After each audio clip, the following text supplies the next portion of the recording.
Hello, everybody. I'm here with Sam Aluyan. He is a multi-talented person. We'll go with that. I mean, music, singing, performing, improv. I've seen you do a whole bunch of stuff. So thank you, first of all, thank you for being here, Sam. I really appreciate Yeah, it.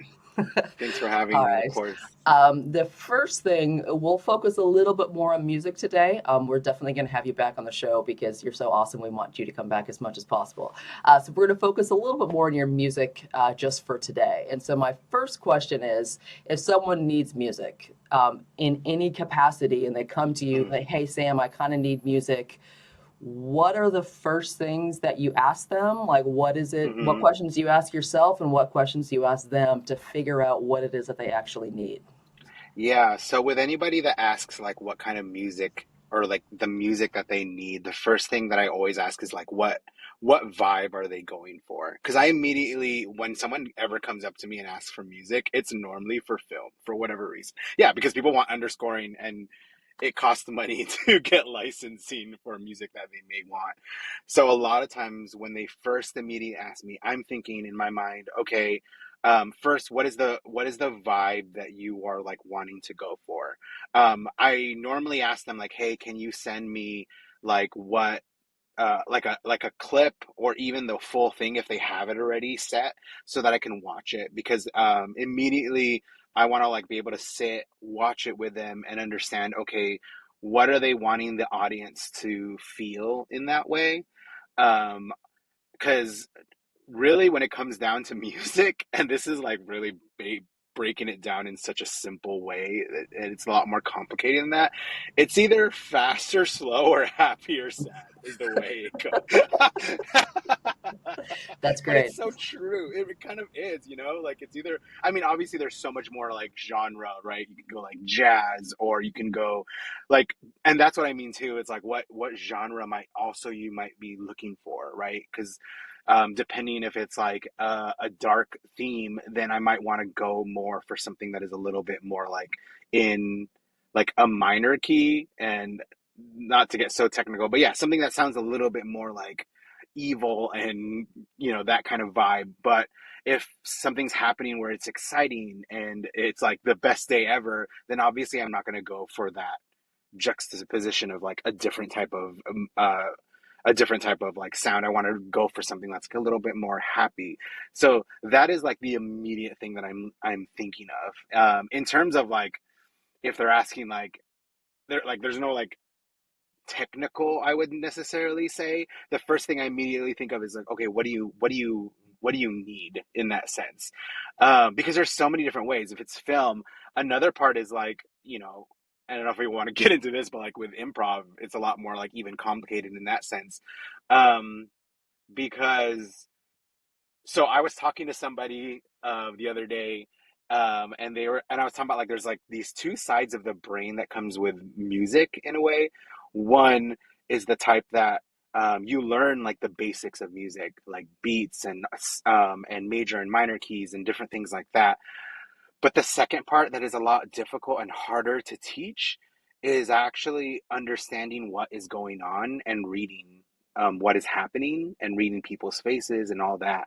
So that is such an integral part when it comes to like music and improv that I'm literally like watching what is happening, how my eye react and how my eye feel in those moments.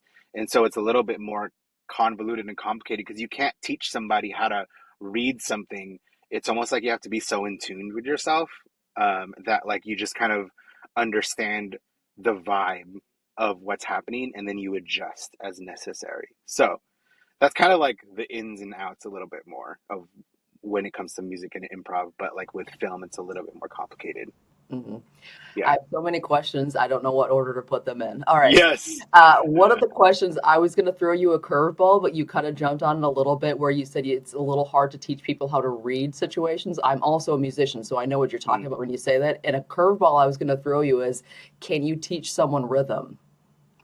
And you mm, just a moment ago said you can't really teach someone how to read. Like, I think you can certainly get better at it, but mhm, being a drummer specifically for me, it was always like you can learn how to sort of stay on the tempo, but to me, it's a little bit different than really teaching someone to have rhythm in a way where they can read what's going on and kind of go with the flow. Yeah, yeah, it is definitely a lot harder to teach rhythm in that sense. Like, yes, like a beat, you can be like, okay, everybody, let's all clap on time. And it's like, okay, yeah, that's not difficult or hard. But can you follow where things are going? Can you follow what's happening? And like, that's not even just like, I'm even going beyond where just like, yes, can you follow musically, right? If someone's playing piano or someone's like, you have a bunch of jazz artists, right? The tempos for the most part staying the same, but like rhythm is like just also different in the sense of how does it feel? And you can't necessarily sometimes teach how to feel it. It's why people who are like classically trained have a harder time improvising because they're taught to follow, right? Like those are following beats. Like the piano's going to go like that. You're following a beat. You're not necessarily following, I don't know if this is technically right, a rhythm in that sense. And even when improvising, I'm following the rhythm of the scene. Like, where's it going? What's happening? It's something that I'm like looking forward to. I want to like dig deeper because here in Atlanta, there is there's no classes on how to um, play improvised piano for comedy. I Really don't know any. interesting. Hmm. Dad's Garage doesn't do it. Dynamic doesn't do it. Limelight doesn't do it. I don't know anywhere because I literally have asked in the community when I first started a little over a year ago, and I was like, "Where can I like learn?" And there's no place to learn necessarily any of that.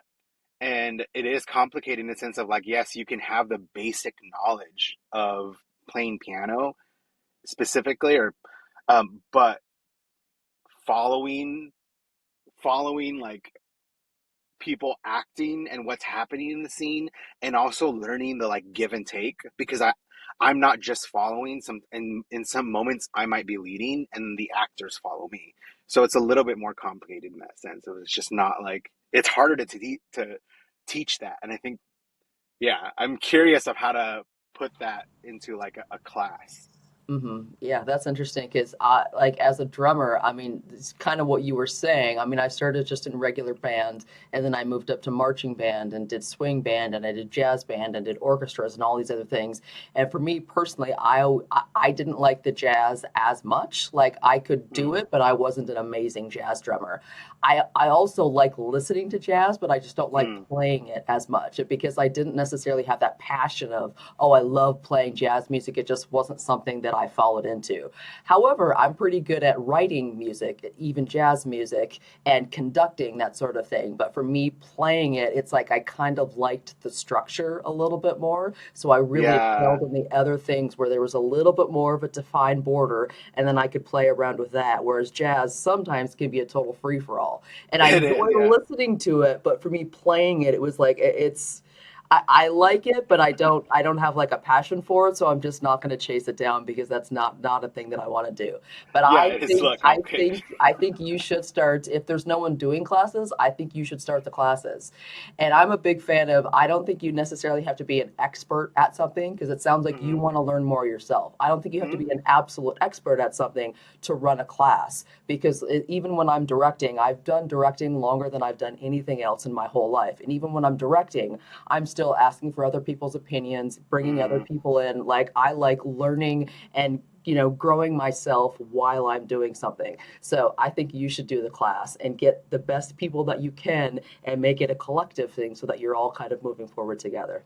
That's what I'm going to say. Yeah, because there's really a few of us here in Mhm. Atlanta that are like actual, and see, it's such a even there's not even necessarily a terminology for it in ways. Because I say musical improviser, and people immediately think, oh, you're like a jazz piano player, or you go around with different bands and you're like playing improvised, like cover songs is immediately what I think of.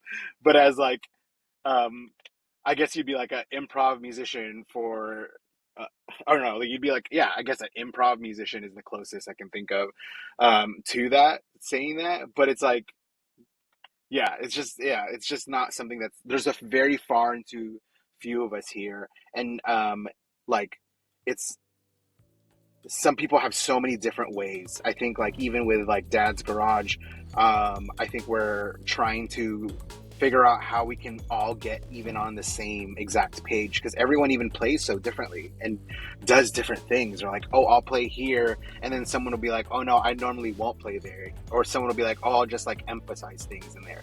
It's also like, it's like gut instinct, and that's something that you can't necessarily teach, because gut instinct is something that you have to feel within yourself.